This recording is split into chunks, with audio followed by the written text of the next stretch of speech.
Hello everyone, welcome to my YouTube channel. In this lesson, we will learn nominative case and after them we will do some examples. Let's get started. İsmin yalın hali, the nominative case. Nouns in the nominative case usually act as the subject or the indefinite object in the items of the sentence.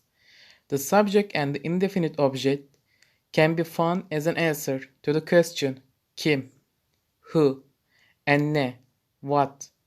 For example, kim o? Who is that?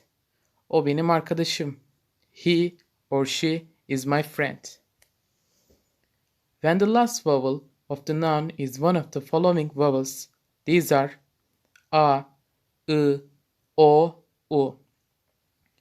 The last suffix is used and when the last vowel of the noun is one of the vowels, these are e, I, ö, ü. The lar suffix is used. For example, kalem, pencil. In singular, kalem, pencil. In plural, kalemler, pencils. Let's make some examples. Ne yapıyorsun? What are you doing? Ne satın alacaksın? What will you buy? Kim bu? Who is this? Bu Ali. This is Ali. Elmalar taze. The apples are fresh. Pencere açık. The window is open. Adam kitap okuyor. Man is reading a book. Çocuk süt içiyor.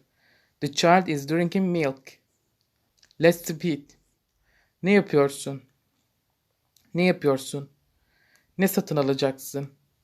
Ne satın alacaksın? Kim bu? Kim bu? Bu Ali. Bu Ali. Elmalar taze. Elmalar taze. Pencere açık. Pencere açık. Adam kitap okuyor. Adam kitap okuyor. Çocuk süt içiyor. Çocuk süt içiyor. Masalar çok kirli. The tables are very dirty. Her gün ne içerim? What do I drink every day? Her gün su içerim. I drink water every day. Elma çürük. The apple is rotten. Let's repeat. Masalar çok kirli. Masalar çok kirli.